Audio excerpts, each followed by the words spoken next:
और चलिए खबरों की शुरुआत करेंगे आज की सबसे अहम खबर के साथ। गांदरबल जिले के तुलमुला में स्थित मां राघन्या के दरबार में माता खीर भवानी मेले का आगाज हो चुका है। बड़ी संख्या में कश्मीरी पंडित समुदाय सहित अन्य लोग खीर भवानी मेले में पहुंच रहे हैं। यहां सुबह से ही श्रद्धालुओं की भारी भीड़ देखी जा रही है। आपको बताएं कि हर साल घाटी में अलग अलग 5 स्थानों पर मज़ारों पर खीर भवानी मेले का आयोजन किया जाता है। खीर भवानी या रागया देवी मंदिर भवानी देवी का प्रसिद्ध मंदिर है। खीर भवानी देवी की पूजा लगभग सभी कश्मीरी पंडित करते हैं। परंपरागत रूप से वसंत ऋतु में मंदिर में खीर का भोग लगाया जाता था, इसलिए इसका नाम खीर भवानी पड़ा। बीते सालों में ये मेला सिर्फ एक धार्मिक अनुष्ठान भर नहीं रह गया, बल्कि ये एक मिलन समारोह बन चुका है। देश विदेश में बसे कश्मीरी पंडित ही नहीं, बल्कि वादी के तमाम धर्मों के लोग तुलमुला गांदरबल में इस मेले का सपरिवार इंतजार करते हैं। श्रीनगर से करीब 27 किलोमीटर की दूरी पर मौजूद है खीर भवानी मंदिर, जो कश्मीरी पंडितों की आस्था का बड़ा केंद्र है।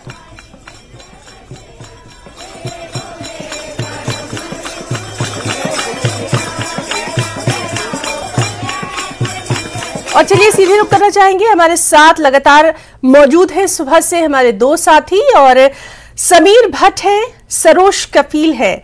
समीर भट्ट, आज बेहद खास दिन है। खास तौर पर हम चाहेंगे कि इस वक्त जब हम बात कर रहे हैं खीर भवानी मेले की, तो कश्मीरी अल्फाज के साथ आप शुरुआत करें और उसके बाद हम सरोज का भी रुख करना चाहेंगे। समीर, देखिए, आज बहुत ही इम्पोर्टेंट डे होता है माता रागनी देवी का, जिसमें 2 जो मेन पॉइंट्स हैं।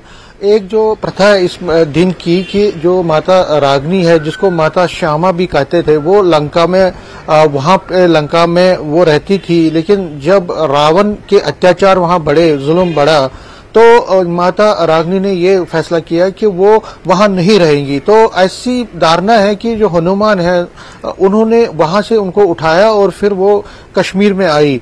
उससे पहले तुलमुला से पहले वो दिवसर गई, वहां मंजगाम गई, इसी तरह से मटन के एरिया में जो अनंतनाग में वहां गई, कई जगहों पे वो गई, और लास्ट में उसने जो फाइनल प्रस्थान किया वो उन्होंने तुलमुला में किया, जो गांदरबल में है। तो वहां पे उनका प्रस्थान, तो ये प्रथा है इस दिन की।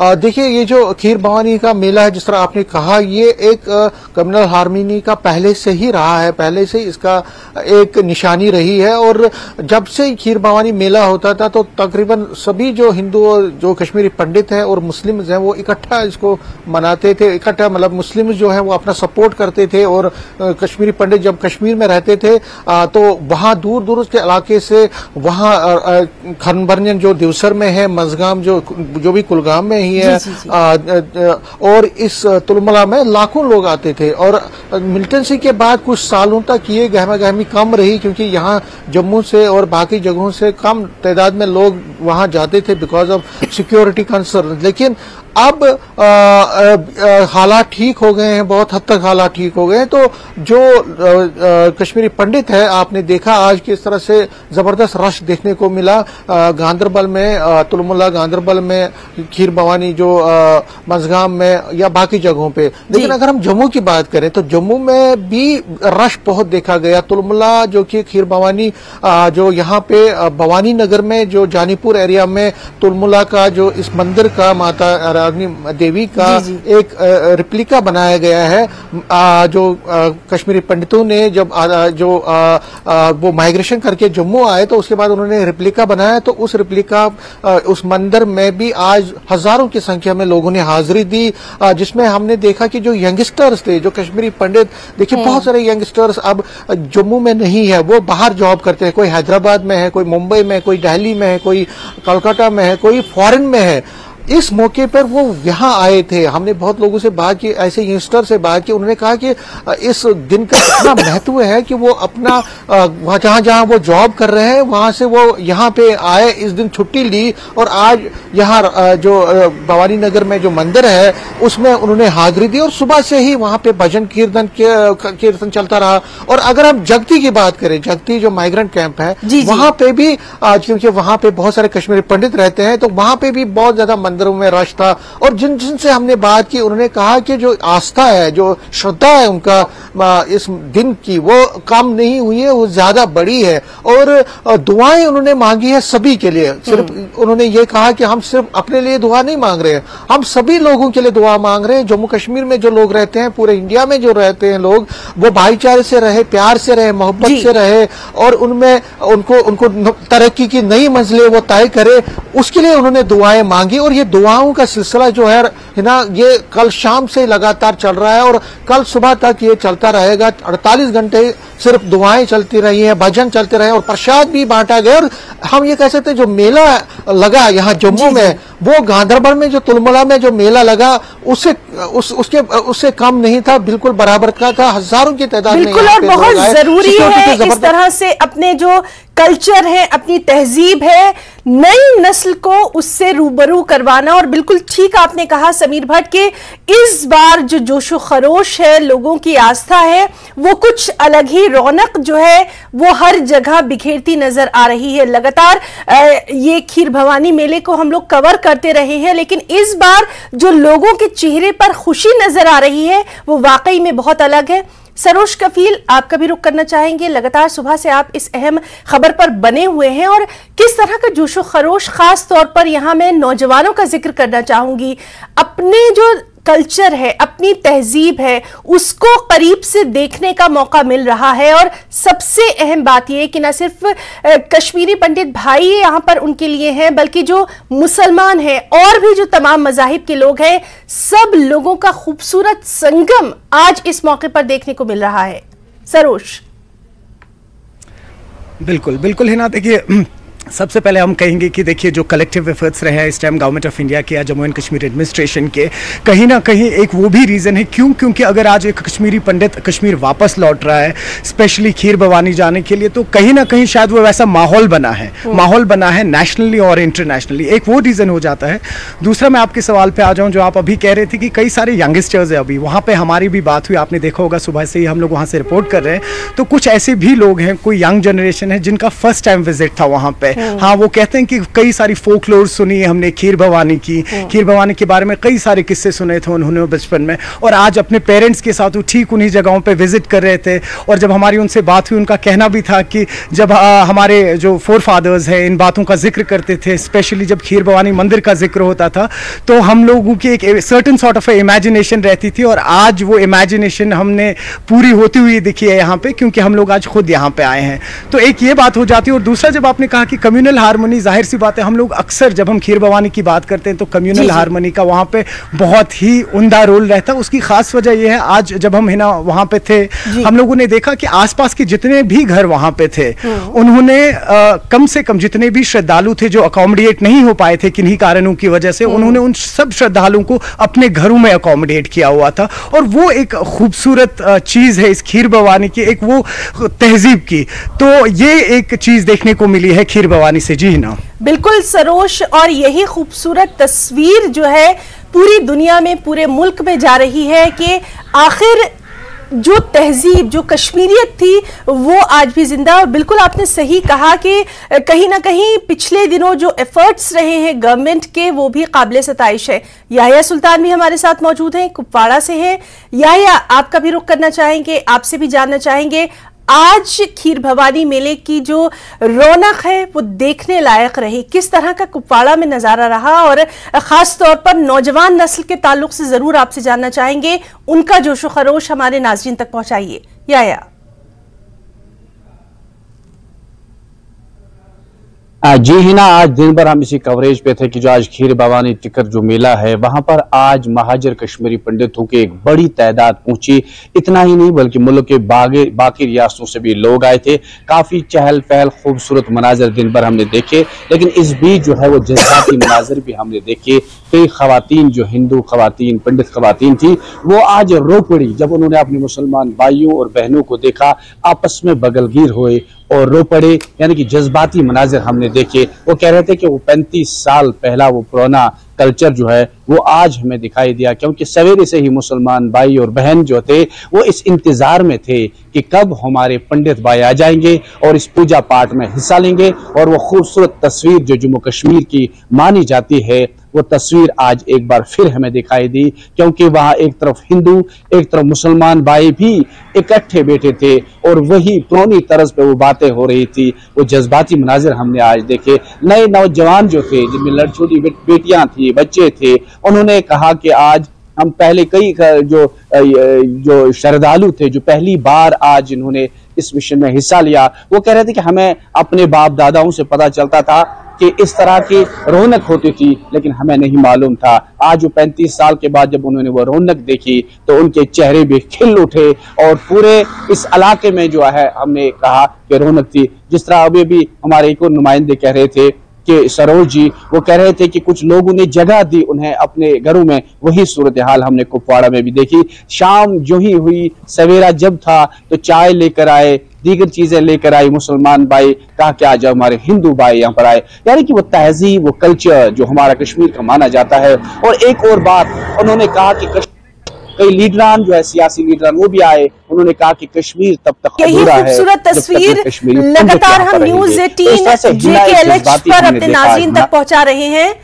और यहाँ पर हम रुकना चाहेंगे एक छोटे से ब्रेक के लिए, लेकिन आप सभी हमारे साथ बने रहिए और लगातार ये तस्वीरें हम नाज़रीन तक पहुंचाते रहेंगे। एक छोटा सा ब्रेक, जल्द लौटेंगे। और ब्रेक के बाद एक बार फिर हम अपनी उसी खास पेशकश पर आते हैं जिस पर लगातार हमारी नजर बनी हुई है। हमारे साथ मौजूद है समीर भट्ट, सरोज कफील और साथ ही साथ याहिया सुल्तान।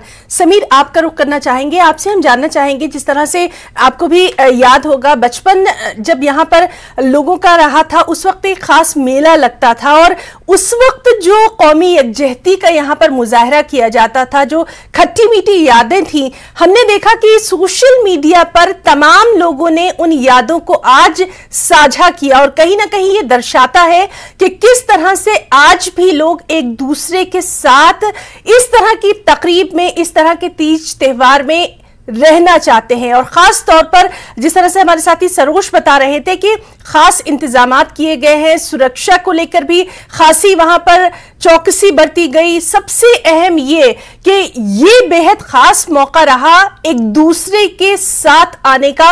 इस तरह के मंजर लगातार दिखाई दिए। किस तरह का एनालिसिस आज के दिन को लेकर आपका रहा? कितना अलग रहा ये आज का दिन पिछले कुछ सालों के मुकाबले? देखिए, बिल्कुल बेहतरी आई है, हालात में बेहतरी आई है और लोगों का जो कॉन्फिडेंस है वो भी बढ़ा है। पहले क्या होता था कि डर के मारे या किसी अदर रीजन की वजह से ऐसी तकरीबात में बहुत ज्यादा लोग, खासकर अगर मेजॉरिटी कम्युनिटी का कोई प्रोग्राम होता था तो माइनॉरिटी कम्युनिटी के बहुत कम लोग आते थे। लेकिन अब जिस तरह से आज हमने मनाजिर देखे और ये एक अक्कासी करता है कि जो कश्मीर में खासकर वहां पे जो हिंदू मुस्लिम का और कश्मीरी पंडितों का और मुस्लिमों का जो एक इतिहाद और मिलन रहा है, एक प्यार रहा है, उसमें धीरे धीरे और बढ़ोतरी हो रही है, उसको और नई रूह उसमें फूंकी जा रही है और उसमें सरकार अपनी तरफ से तो पहल कर रही है। लेकिन जो लोकल लोग हैं, जिस तरह से हमने गांधरबल के दृश्य देखे और सरोज जिस तरह कह रहे थे और याहिया भी कह रहे थे कि लोगों ने, जो मुस्लिम कम्युनिटी के लोग थे वो बढ़ चढ़ के सामने आए। जब परसों हालात वहां पे अकोमोडेशन के कोई इश्यूज रहे तो तब जो मुस्लिम कम्युनिटी के लोग हैं वो सामने आए, उन्होंने वहां पे हेल्प किया। जो माइनॉरिटी कम्युनिटी के जो हिंदू कश्मीरी पंडित यहाँ से जम्मू से गए थे और कल दिन भर भी वो वहां पे रहे, डेरा जमाए रखा और आज भी इस तकरीब में चाहे किसी को दूध की जरूरत थी, फूलों की, बिल्कुल बिल्कुल समीर, और यही तस्वीर लगातार हम अपने दर्शकों तक पहुंचा रहे हैं। सरोज, आपसे फौरी तौर पर जानना चाहेंगे, सिक्योरिटी को लेकर इस बार खास इंतजाम देखे गए, क्या कुछ है उसकी डिटेल्स? सिक्योरिटी देखिए, आप ये एरिया जो है 3 दिन पहले ही सैनिटाइज किया था। जो डीसी गांदरबल हैं उन्होंने जायजा लिया था, और उससे पहले आपको बता दूं 3 दिन पहले एलजी का भी वहाँ पे दौरा हुआ था। सिक्योरिटी के इंतजाम प्रॉपर थे वहाँ पे, और आपको बता दूं कि एनडीआरएफ की टीम थी वहाँ पे, और फायर इमरजेंसी सर्विसेज थी, कई सारे मेडिकल कैंप्स भी लगे हुए थे वहाँ पर। और यहाँ पे एक चीज़ जोड़ना चाहेंगे है ना कि आपने देखोगा हाल ही में जो टूरिज्म डायरेक्टर है यहाँ पे, सेक्रेटरी है, उन्होंने भी ये जिक्र किया था कि नई 75 रिलीजियस टूरिस्ट डेस्टिनेशन प्लेसेस जो हैं वो डेवलप हो रही हैं, और उनमें से जो खीर भवानी है इस पे खासा ही फोकस रहेगा। तो कलेक्टिव एफर्ट्स हैं अभी एडमिनिस्ट्रेशन के, जैसा आप देख रहे हैं वहाँ के लोकल्स के, या जो वहाँ पे आपको कह रहा हूँ कि जो श्रद्धालु आ रहे हैं उनको भी दाद देनी पड़ेगी कि ऐसे हालातों में बिना डरे हुए वो लोग आज खीर भवानी आए हैं, और उन्होंने अपने जो उनके बिल्कुल सरोज, तो इसका मतलब यही है कि हालात वहां पर बेहतर हो रहे हैं, और यही तस्वीर दुनिया देख रही है। या आपसे भी जानना चाहेंगे, सिक्योरिटी को लेकर खास बंदोबस्त हर तरफ देखे गए हैं, आपसे डिटेल्स चाहेंगे।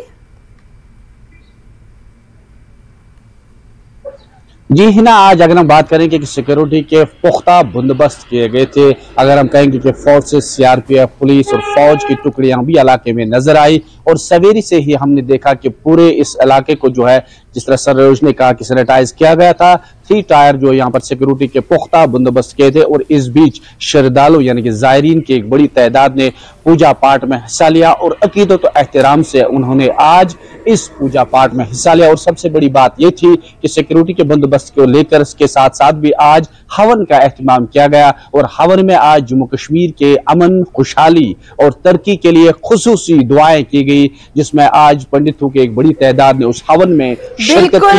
यानी कि कुल मिलाकर हालात दुआएं की गई, और ये दुआएं पूरे मुल्क में अमन व अमान के लिए, शांति के लिए की गई हैं। बहुत बहुत शुक्रिया अदा करना चाहेंगे हम अपने तीनों साथियों का, जो कि लगातार इस बेहद अहम तस्वीरों को हमारे दर्शकों तक भेजते रहे। समीर भट्ट का हम शुक्रिया अदा करना चाहेंगे, साथ ही साथ सरोज कफील और याहिया सुल्तान का। और अब एक और अहम खबर की तरफ रुख करेंगे, जो कि है हिमाचल प्रदेश से, जहां स्कूलों को डी नोटिफाई करने के मामले में नेता प्रतिपक्ष जयराम ठाकुर ने सुप्रीम सरकार पर हमला बोला। जयराम ठाकुर ने कहा कि सुप्रीम सरकार को बदले की भावना से काम करना बंद करना चाहिए। पिछले 6 महीने से संस्थान बंद करने का दौर अभी भी जारी है। पिछले 3 साल से चल रहे स्कूलों को भी बंद कर दिया गया, जो कि बेहद दुर्भाग्यपूर्ण है, और जन विरोधी फैसले से कांग्रेस का कोई भला नहीं होने वाला।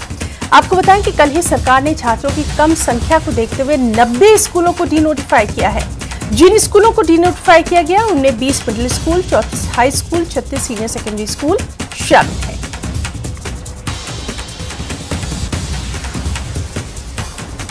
6 महीने का कार्यकाल पूरा होने जा रहा है कांग्रेस पार्टी की सरकार का, और 6 महीने तक अभी तक दौर वही चला है जो पहले दिन से शुरुआत की है, डिनोटिफिकेशन से। और कल मुझे जानकारी मिली है कि लगभग 90 इंस्टीट्यूशन जो है वो एजुकेशन डिपार्टमेंट के, जिसमें मिडिल स्कूल है, हाई स्कूल है, सीनियर सेकेंडरी स्कूल है, वो डिनोटिफाई किए हैं। और हैरानी की बात तो इसमें यह है कि कुछ एक संस्थान तो 1 साल पहले, 1 साल से भी ज़्यादा समय से, 2-2 साल से, 3-3 साल से चले हुए थे।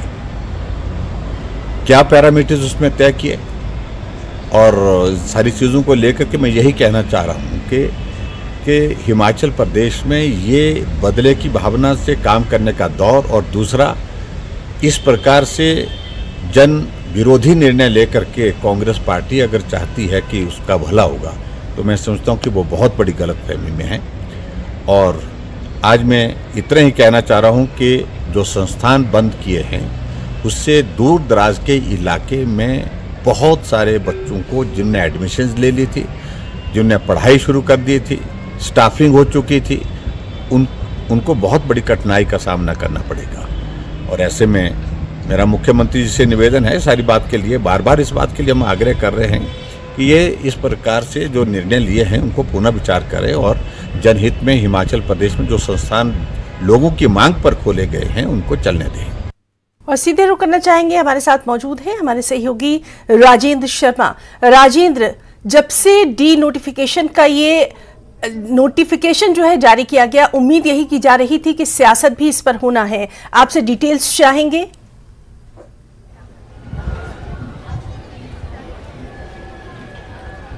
जी बिल्कुल, सियासत होना लाजमी थी और अब जो सामने आ रहा है वो यही लग रहा है कि जिस प्रकार से सरकार की तरफ से नोटिफिकेशन जारी की गई है उसके बाद से ही विपक्षी दल उग्र है, चाहे नेता प्रतिपक्ष जयराम ठाकुर की बात हो या फिर भाजपा प्रदेशाध्यक्ष डॉक्टर राजीव बिंदल की बात हो, दोनों की तरफ से लगातार प्रतिक्रियाएं आ रही हैं और दोनों ने ही सरकार को घेरना शुरू कर दिया है। तो तमाम मसले अब धीरे धीरे विपक्ष इकट्ठे करना शुरू कर रहे हैं, चाहे वो फिर स्कूलों को डीनोटिफाई करने की बात हो या फिर डॉक्टर्स की जो एनपीए है उसकी बात हो। तो दोनों मसले अब हाल ही के दिनों में लगातार सामने आए, एक के बाद एक के दोनों मसले सामने आए हैं और अब इन दोनों मसलों के ऊपर सरकार की विपक्ष की तरफ से कड़ा रुख अपनाया गया है और लगातार सरकार के खिलाफ अब विपक्ष लामबंद होता हुआ भी नजर आ रहा है। और नेता प्रतिपक्ष जयराम ठाकुर की हम बात करें तो पिछले कुछ दिनों से जिस प्रकार से डीनोटिफिकेशन के इश्यूज लगातार आ रहे हैं और जो इंस्टीट्यूशन डीनोटिफाई हुए हैं उनमें से अधिकांश जो संस्थान हैं, अधिकांश जो स्कूल हैं वो उन्हीं के क्षेत्र से संबंध रखते हैं। तो ऐसे में नेता प्रतिपक्ष की तरफ से लगातार बयान आ रहे हैं और ये भाजपा बार बार जिक्र कर रही है कि ये जो संस्थान खोले गए थे, स्कूल खोले गए थे, ये ट्राइबल एरियाज में थे और ट्राइबल एरिया में संस्थान होने के कारण उनके ऊपर एक जैसा मापदंड नहीं लगाया जा सकता जो कि सामान्य क्षेत्रों में, ऐसे दूर दराज के क्षेत्रों में स्कूल खोले गए थे।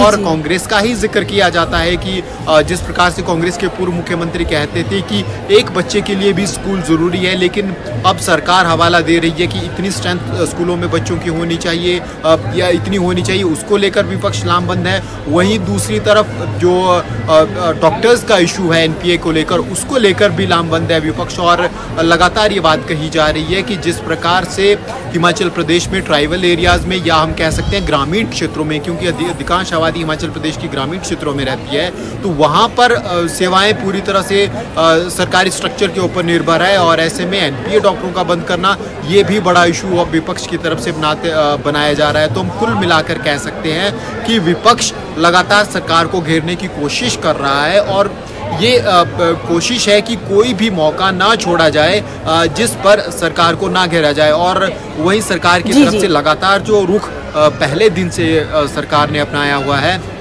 कि जो निर्णय होते हैं कैबिनेट में लगातार सहमति के साथ लिए जाते हैं और फिर इम्प्लीमेंट करने की जो प्रक्रिया है उसको शुरू कर दिया जाता है। विपक्ष क्या कह रहा है क्या नहीं कह रहा है इसके ऊपर सरकार अधिक ध्यान नहीं दे रही है और लगातार फैसले लिए जा रहे हैं। इस बार भी एडमिशन हो चुकी थी, लेकिन उसके बाद कह सकते हैं जैसे कि नेता प्रतिपक्ष ने कहा कि स्कूलों को डीनोटिफाई किया है। तो हिमाचल प्रदेश में राजनीति अब इन दोनों मसलों के ऊपर गर्म होती जा रही है। जी बिल्कुल राजेंद्र, और ये उम्मीद भी की जा रही थी कि इस तरह से अब सियासत भी होना है और लगातार हम ये भी देख रहे हैं कि इसको लेकर जो अपने अपने क्षेत्रों के जो जनप्रतिनिधि है वो भी लगातार कहीं ना कहीं सरकार से ये अपील करते रहे हैं कि कई चीजों को ध्यान में रखा जाए और उसके बाद इस तरह के स्कूलों को डीनोटिफाई किया जाए।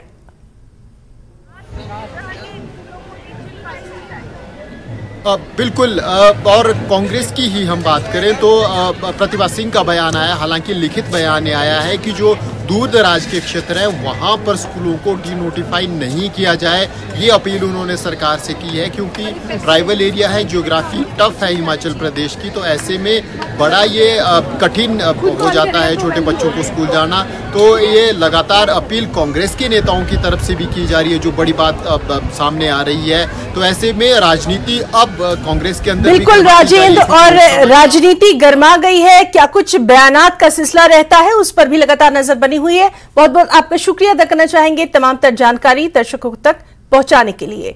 और JKLH लाइव में फिलहाल इतना ही। नमस्कार।